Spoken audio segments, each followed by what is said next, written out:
सत साहेब, मैं भगत ऋषिराज दास। आप सभी मुझे एक्टर ऋषिराज पवार के नाम से जानते होंगे, और मेरी सच्चाई ये है कि मैं भगत पहले हूं और फिर एक एक्टर। 2017 में मैंने संत रामपाल जी से नाम दीक्षा ली है और तब से मैं सत साधना और सत भक्ति करता हूं। आज ये वीडियो मैं इसलिए बना रहा हूं क्योंकि मैं आप सभी तक एक बहुत महत्वपूर्ण बात पहुंचाना चाहता हूं। वो रोग जिससे इस समय हमारा शहर, हमारा प्रांत, ये पूरा देश, ये पूरा संसार, ये पूरा विश्व पीड़ित है, त्रस्त है। उस कोरोना वायरस का इलाज इस समय केवल संत रामपाल जी महाराज जी के पास ही है। और ना ही केवल कोरोना वायरस, इसके जैसे असंख्य जानलेवा बीमारियां और सारे दुखों का इलाज भी एक ही है, सद्भक्ति और सत साधना।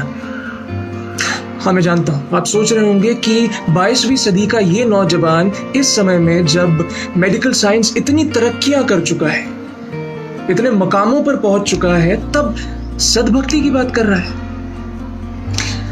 पर हाँ दोस्तों, एक बात हम सभी को समझनी पड़ेगी कि कुछ चीजें मेडिकल साइंस, लॉजिक और प्रैक्टिकलिटीज से भी परे है।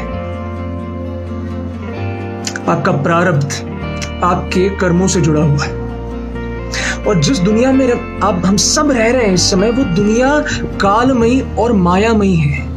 इसमें कुछ भी परमानेंट और इमॉर्टल नहीं है। कुछ भी इस दुनिया में अविनाशी और अमर नहीं है।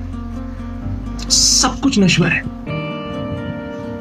आपका शरीर नश्वर है, एक चींटी से लेकर एक हाथी तक, प्लास्टिक से लेकर लोखंड तक, सब कुछ नश्वर है।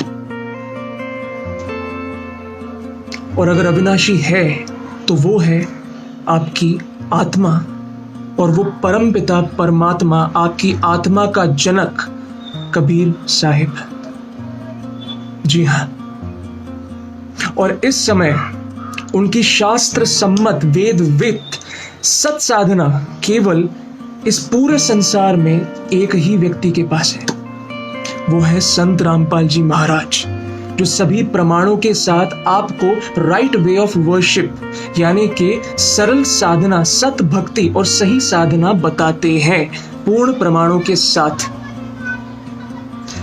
मेरी आप सभी से हाथ जोड़कर यह विनती है कि प्लीज सत साधना और सत भक्ति की तरफ भी अपना ध्यान ले जाइए, भक्ति कीजिए, अपने कर्म कटवाइए, क्योंकि इस संसार में आपके कर्म केवल आपकी आत्मा के जनक वो परमात्मा कबीर साहिब ही काट सकते हैं। तो भक्ति बहुत आवश्यक है। इस समय कोरोना वायरस से न जाने आगे किन किन प्रकार के रोग आएंगे। जैसे जैसे हम कलयुग की तरफ बढ़ते जा रहे हैं, वैसे वैसे हम पर आक्रमण होंगे, अलग अलग देशों से, अलग अलग रोगों से, अलग अलग तरीकों से। उनसे बचने के लिए केवल साइंस और मेडिसिन काम नहीं आएंगे।